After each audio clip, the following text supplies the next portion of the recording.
Thank you so much for joining us today. One of the topics I've been asked this year to talk more about than I've had for maybe a couple of years is the topic of attracting and retaining talent.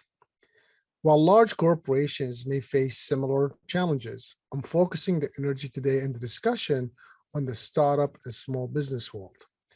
Of course, I've been able to learn a lot from also the large corporations, and I'm going to touch a little bit on that as well. To attract and retain talent in today's environment, much different than in the past. Today, when we did a survey in a last workshop I did, we had over 50 some people working from home, 35% working from the office, and about 15 other percent working somewhere else. Probably hotels, probably a car, probably walking or jogging. I didn't ask that detail.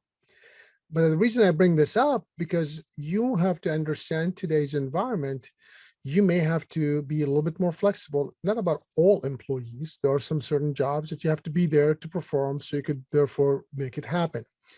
But there are some jobs that can be done remote.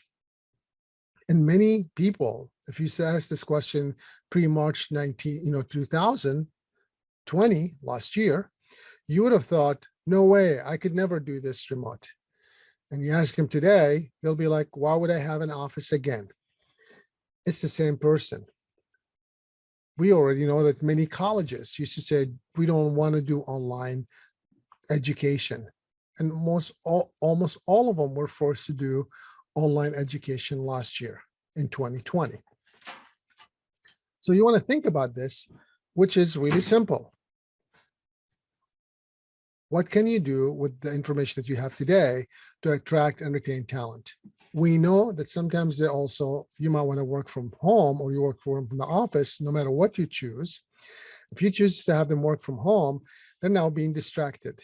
Maybe kids in the background, maybe parents in the background, maybe a significant other in the house. They are in an environment where maybe 8 people on the net, and there's the internet is not stable. There are all kinds of things. And if you ask them to come to work, it's also the same thing. There could be all kinds of challenges, which is they can't leave the house because the kids aren't going to school, or the spouse lost their job, so therefore someone needs to take care of the other person. Whatever the scenario is, you might want to think through how to attract and retain this talent, because there are amazing talent out there. Now you could really tap into it. And you don't have to be geographically associated to that talent. Now, the truth is, from my learning, is there are always amazing talent within the geographical area that you live. It's just a matter of knowing them and attracting them and then retaining them. So attract them. Think about some of these ideas. Think about creating a pipeline for the future. So interns, which most of you already know what an intern is. So someone maybe in college that you could get them engaged with you, maybe on a part-time basis. One of the things we learned is you don't have to work 20 hours. Some of them are actually happy with 10 to 15 hours.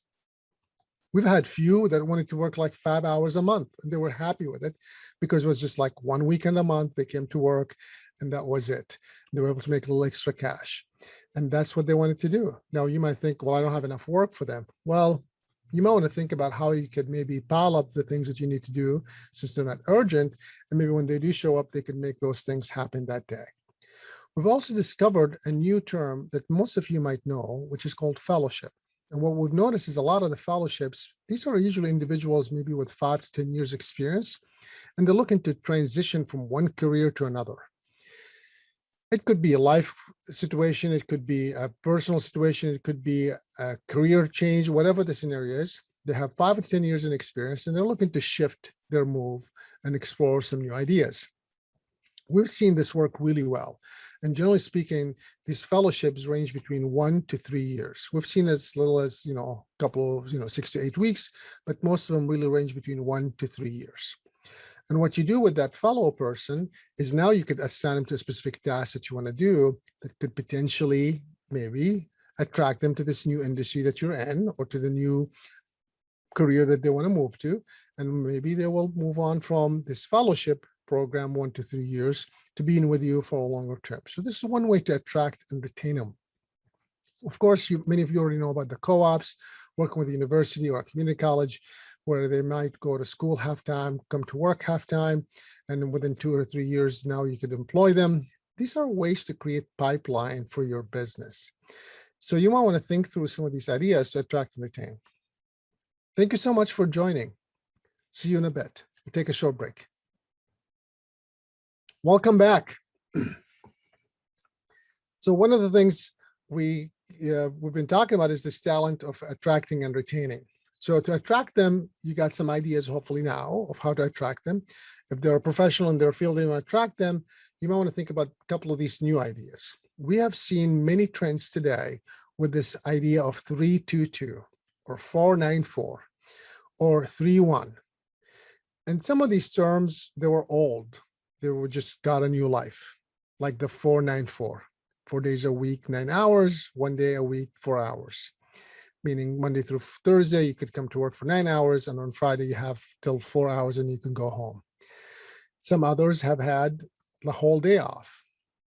This 322 concept, although it's been around for a while, with COVID, it really got a new life, meaning that 3 days at the office, 2 days at home, 2 days off. And you could do this rotations. We've also seen a lot of 3-1s or 3-2, 3-2-2, 3-1-2-2, 4. And basically what it means is 3 weeks out of the month, you come to work. 1 week you could work from home or anywhere else you want to. Next month, 2 weeks in the office, 2 weeks from home. And the next month, all 4 weeks at the office. This is a new trend. Some of them doing this rotation, some of them just sticking with one, some of them sticking with two, some of them doing once a quarter, you do this. It's no right or wrong. It's what works for you. And that's one way to retain and attract talent that's in the field that may be exceptional.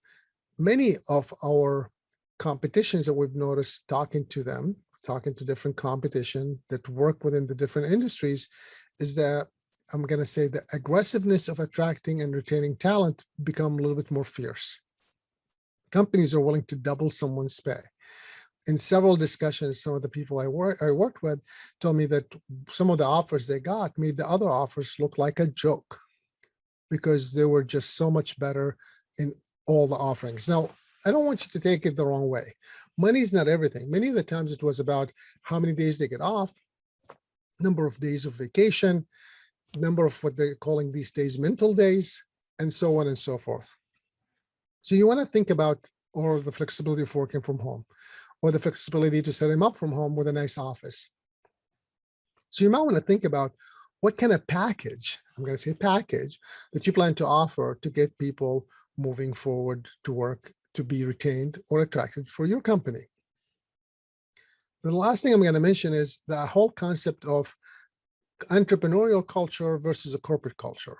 And we all know that although strategies are important to attract and retain talent, you definitely want to have a strategy for who you want to attract, what kind of experience you want them to have, what kind of diversity you want to have, and all those things. And that's important. And we also know that culture is much more powerful than any strategy you could ever have. If there's a culture in the place to say, you better follow the lines or you're going to be out, or you better keep interrupting, or you'll never get anything happen. Whatever the culture is, culture will always do better than any strategies you may have. So if you could create a culture that promotes to attract and retain top talent, then it's going to be easier for you to do that. And many of the new generations are really focused on what I'm going to call the entrepreneurship mindset. And it doesn't mean that they want to be an entrepreneur necessarily. And sometimes some of the organizations calling entrepreneurship with an I, meaning that they work for an organization and they are being an entrepreneur within that organization. It's really the mindset. It's the way of thinking. It's the way they approach things. Are they willing to bring up some ideas that may be uncomfortable, that they want to solve a problem and they see some resources that they would like to deploy? Not necessarily theirs, but they're leveraging that kind of mindset of there's a problem or there's an opportunity and I want to go after it.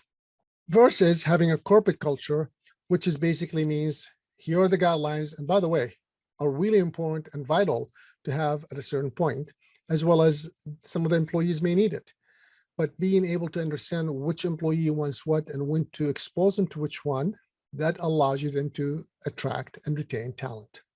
This topic is long, as you know, and we've learned so much from so many of you. So thank you for giving us your insights and opening up your doors so we can learn about you and your work. And thanks for listening. Have a great day.